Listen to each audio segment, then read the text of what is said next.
A very warm welcome to Dr. Karl Mahler, Head of IR of Roche. Thank you very much for joining us to this interview. And let me start, first of all, by congratulating you on the fantastic win in the Europe Executive Team Survey 2020, where you positioned overall in first rank, which isn't unfamiliar to you. I think over the last 10 years or so, you have always successfully positioned in the first top 3, a fantastic achievement. Karl, share with us a little bit about your views on the awards and the research, and what does that mean to you? Good. I mean, thanks for giving me the opportunity to talk to a wider audience, also under these, let's say, more strange environment and circumstances. Yeah, what does it mean for us? I have to say, I mean, we, as a function of investor relations, always have to do an external quality check. I mean, of course, you talk to investors on a regular basis, but this is more, let's say, direct contact which you have. And that is, of course, mirrored to a certain extent or impacted by the relationship you have to people. But you also need sometimes an external benchmark. And basically, we do every 2 years a large audit with an external company, but we do every year your audit in brackets. With particularly since Extel and Institutional Investors are now, let's say, one product, we are even more pleased to have a more broader view on our work. And we take it as a kind of an external benchmark, I have to say, on our work and the quality of the work we do. So in that sense, it has an utmost importance for what we do on a day-to-day basis. Yes, fantastic. Roche obviously does pioneering work in healthcare and diagnostic, and the diagnostic arm is obviously increasing as well with the pending acquisition of Genmark, an area that is of growing importance now in the crisis at the moment with the COVID testing as well. But share with us a little bit, how did the crisis change your IR work? How did you have to pivot really to respond to the changing need of the investor community? Yeah, that is an ongoing question. I have to say, in particular now, I would say, I mean, maybe there are 3 layers, I guess. The one is a societal level, which is the society we are in, and COVID actually impacts all of us. And you have told me that we are more than a year now working from home, and basically exactly the same year. So that is a kind of a more imminent situation which impacts us. Then I have to say, pharma has, of course, also industry issues. I mean, questions of healthcare, reimbursement, access questions, and so on. And then we as Roche have a particular situation that we are also in a transformation at the moment. So we have old products going out, new products coming in, so in a kind of a renovation. So we basically these 3 levels of change. And I wouldn't call it a crisis, but I would call it a change. Things we have to adjust to. And of course, we are also a provider at the moment to overcome those difficulties in terms of diagnostics. We have to provide PCR tests to get society back to normal. We have to provide antigen tests to get society back to normal. So in other words, we have about a 30-35% market share in diagnostics, which is a lot. Yeah. So we're in high demand. Demand is higher than supply. So this also creates certain constraints what you can communicate at a certain point in time, where you don't want to be quoted and cited in order not to be up to speed. So you want to always be, let's say, up to date. We also provide certain medications. We have a dual antibody, which is a medication for people who are actually sick and who are in the beginning of the COVID onset. We have an ephemera, which basically reduces the inflammatory setup. So we are very much part of this current crisis, of the solving of the current crisis. And that, let's say, basically has certain implications. You asked me what does that mean for us, for our day-to-day work? I would say, maybe first of all, because there are so many uncertainties and risks, maybe that what you tell to the market has to be a bit broader than in the past. When in the past, when everything was more predictable, you could be more precise. Maybe guidance, and the guidance we give to the market has to be broader, has to accommodate certain things which has to be embedded. I would say, on the one side, this is the second learning, we have to become more short-term on the one side, because we have to really see what is the day-to-day change where we are in, but we also have to become more long-term. Because if we overlook that where we will be when the crisis is over, if we lose sight, we also have a issue. So in other words, this current circumstances we are in, we have to be on the one side more short-term than we were in the past, but we also have to be more long-term than we have been in the past in order to keep the overview. And I would say maybe the last one is materiality. I think we have to really be carefully watching the situation, what is really material for the company, what is not material, to really, let's say, focus on those things which are important for the company. So basically, these are maybe the three learnings I feel at the moment which are important in that very current situation. Yeah, very interesting. And I guess agility is really important as part of this process as well. Yeah, so you can respond absolutely quickly. No, you're right. I think a lot of people have had to do in terms of also technological adoption of recent. How does IR digitization impact your IR work? And can you give us some examples where you have actually utilized it and how it made it your work more efficient? Good. I mean, you know that we started with these more virtual formats already before COVID, I have to say. I mean, we had our so-called science days already in a virtual format because, I mean, we felt it's really not, even before, the right thing to carry now 200, 300, 400 analysts for a 2 hours meeting to London and then carry them back. I mean, the ecological negative impact which you have in those situations is really disastrous. So we have always tried to be focused and to be, let's say, focused on the deliverables in a virtual format. We tried also with virtual roadshows, but actually this never worked before. Now it works perfectly, but we had various attempts to do virtual roadshows and it didn't work out for whatever reasons. People said, I don't have the tool, I don't have the equipment, I'm not prepared, I want to see you in person, but also this one changed. I would say nowadays we became all experts in Zoom, the format which we currently use, but I think there is not a single format which I didn't use at the moment. Even Blue Jeans, I learned about a system which is called Blue Jeans. So everything is available at the moment, and it works. I mean, I really can say it works. New tools, I have to say, you have in this very moment to bring those things which you experienced before, you have to bring them in a virtual format. So the personal contract which is lagging, you have to put into a format which is, let's say, at least as close as what you can do. And for instance, we have done a diagnostic day last week, which was really a complete new virtual format. We really tried something new. So you entered the room, you went through the corridor, you went up the stairs, and you went into the first meeting room, and there was a video installation. The second room, a video installation. Then you went into the main hall where you could basically enjoy the main presentation. Then you could get out and you could discuss with the key opinion leaders. You even could use a megaphone that everybody listens to you and so on. I mean, absolutely fantastic. So you have to use new formats to bring the things closer to your own, to that what was before. So mirror the reality as much as possible in this new environment. I would say maybe that's the question of the day at the moment, how to do it. Yeah. Very good. You've obviously also mentioned earlier materiality and also the long-term perspective. ESG is obviously something that has been around for a few years and is growing of importance.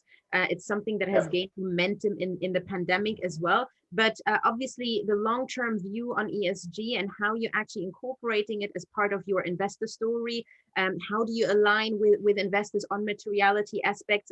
How do you do it at Roche? And what are the reporting standards that you're also using? Yeah, good. I mean, you may know that we still have a family in the board, so majority holding on the family. And actually their intention always was on how they can give more to the next generation than they inherited themselves. And if you have that in a construct, you have a different mentality. Yeah, because your question is not how can I now maximize the next quarter, but how can I maximize the total value of that, what I give basically to my children, to the next generation. And in that sense, we had, let's say, the CO2 reduction target in all our personal targets since about 20 years. I mean, Greta wasn't born when we had these first targets in our personal pockets. We reduced as an example, the CO2 emission since about 20 years by 72% as on an own initiative, because we felt it's important. And we also very much believe, and we have set ourselves a target of zero emission 2050. Now you may say 50, other companies are doing it in 5 years, and you are working on it since so many times. The reason is that we are of the very opinion that you really have to go to zero.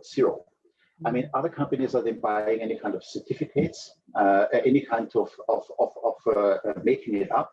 And we said, no, we really want to go to zero.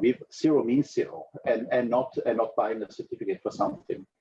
We have set ourselves as a second example the targets of women in leadership positions. So we started with a predefined group of 450 leadership positions, and we wanted to increase the level, which was admittedly very low years ago at 22%. We wanted to increase it. So we are at the moment at 32.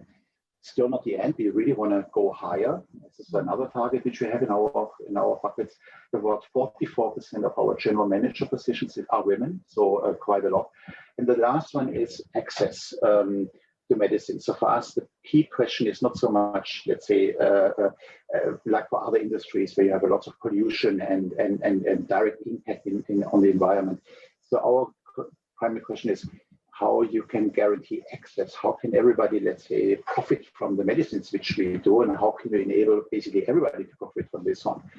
And taking that into consideration and the targets we have, I mean, we are in the Dow Jones Sustainability Index, which we regard as the gold standard. But there are other very valuable standards as well, but we are the number one since 11 years. This is a kind of another external testimony of the work which we do, where we also want to be benchmarked externally versus things which we do. So it's very important for us. It's really very important, yeah. Yes, agreed. And we have also part of the evaluation of your IR engagement ESG as a metric that is being evaluated independently, where you have also obviously done very well in that quality. Activism is something that we have recently tested in a poll with the buy side and corporates. We have realized through the results that buy side as investors are actually expecting an increase in activism overall. Corporates, on the other hand, are not really prepared. Over the majority actually don't have a plan or a strategy in place. What's your view on activist approaches? Sometimes you have it, of course, things which you have to embed into your strategy. We had some discussions years ago when it was with respect to animal welfare. You know that pharmaceutical industry has a must. When we bring drugs on the market, we must test it in animals if you want or not. But we were also, let's say, looking that we can reduce this one to the absolute minimum. And after this was understood by the activists, we also are no longer, let's say, in the focus where that is concerned. So obviously we did something right, but we don't have that. We don't have these really activist groups in the Roche device. Yeah. You've been in IR for a long time. We've seen IR develop over the last 30 years or so. It's constantly actually under pressure from external factors, whether it's market volatility or regulatory changes that are happening. What are your views in terms of the trends in IR? Where do you see in the future the trends are happening, and how does it impact your role as a strategic function as well? Yeah, I would say maybe some obvious things are there. First of all, less traveling now. This is clearly a trend. We were traveling here from the kitchen to the living room and to the working room. I would say maybe this is the radius which we have currently. But it will not go down to zero. I mean, I guess maybe in the future we will. Maybe in our case, we went 4 times to Boston because Boston is one of our major shareholder base, the Fidelities, the Worthingtons, and so on. That may not go down to zero. It may be a 1 per year, maybe 2, but it will not be. It will not go back to the old times. I would say the other one which I observe now is that at the moment silos are building. I mean, you have people which are in the market since a longer time, and they somehow align with these silos, and it's very difficult for people to get into these silos. And this is a more kind of a very rigid system what we have in, I feel. So the question is, are you in or are you not in? And if you're not in, how can you get into these things, which also makes trends more rigid. So in the past, you had more things flowing around. I guess this is maybe less of the case because silos, as I said, are there, and they may be there for longer, not not for that short time. So trends will be more sustainable, and they will be more driven by that what is and not what that potential impact would be, even if it's, let's say, more material. And I would say a third trend is buy side versus sell side. I could see now the past years, but this was well before COVID, that the buy side really beefed up. You have the sell side losing out a bit, if you want or not. I mean, I like to work with them a lot because you could use them also as a kind of transmitter of your messages and so on, but this is getting the importance, unfortunately, getting less and less. So I would say the whole market, if you want to have it, one conclusion is there is less money available in that market for whatever reasons, the overall financial market, and this has to be distributed and allocated in a different way than before. And I would say that's the current trend. Sell side, buy side, silos, more stringent, less traveling, I would say maybe around these things. Very good. You've obviously done investor relations for a long time now in different companies, more recently, obviously, with Roche for the last 18 years. Share with us a little bit your top tips. What is your silver bullet when it comes to investor relations tools or structures? But also what would be interesting to learn is what still excites you about the role? First of all, they really treated me nicely. I'm also heading up the planning department, so and I'm also one part of the pension funds, of our own pension funds. So this is really fun because I have different responsibilities. So it's not only in brackets IR, but it's my main job is investor relations. What I really like is to deal with lots of pre-selected, very intelligent people. This is really a privilege, I have to say, and I really mean it. Because in which other job do you have that? I mean, where you have, let's say, such a wealth and a breadth of people which are so gifted and qualified. I mean, I really have to say that. So this really keeps me driving, and I like it, I have to say. So this exchange with people, that's maybe the primary driver. And if you like it, it's good. If not, you're anyway wrong for the job. But this is the main thing. In terms of what really, let's say, makes a difference at the moment, I would say maybe three things. The first one is being authentic. I think this is really the most important one because in particular in these times where you have lots of things in between, you no longer see the people. I mean, I lately talked to our head of research, and a lady which joined us from external, and she told me that she even did visit the site a single time, and she doesn't know if the people now are large or small or tall, or she only sees this. So I would say you have to be authentic. This is the first one, as much as you can, because I mean, if you are not in this market, there is a lot of other things which are not authentic. So even if there's a mistake or things, even the background. I mean, sometimes the people give me, you have your double research in the background, and even that already starts with it. I mean, you no longer see what is the reality behind you. You're just, let's say, excluded from certain things, and that goes on with people. So this is the first one in terms of behavior, in terms of background, and so on. So authenticity. I would say the second one is being focused, because time is really more precious than before. I mean, if you think now that we have gained time because of less traveling, this is exactly not the case. We have much less time. We work longer hours. We have more time to allocate to fewer things, and maybe a roadshow, which you did before, an hour per meeting, you have to do 45 minutes, and the people really they shut down, and they wanna hear from you in a very short period of time. The most important thing. So this is the second one, being focused. Huh? And the third one I would say is also the balance. I mean, this is something which we always have to fight with, but in particular in the current situation, I mean, the predictability is reducing, and the less you know and the less you can forecast your things, the more you have to be balanced. In other words, it's an easy time to lose your credibility, and it's an easy time to earn sustainability. I would say maybe that's the other one, being balanced. These are the three things which I believe are most important one at the moment. Yes, agreed. And I will actually change my background for the future, Karl. if you feel happy with it. Look. We're going to switch gear now, Karl. I hope you don't mind. We have a quick question round for you. I hope you play along. The first question is, name please a historic figure that you would like to meet, and what would you ask them? Okay, good. When you gave me the question, of course, I thought about it. You may know that I worked in China for 6.5 years, many years ago. So, of course, it has to be a Chinese philosopher I thought about. So I thought about Confucius. Huh?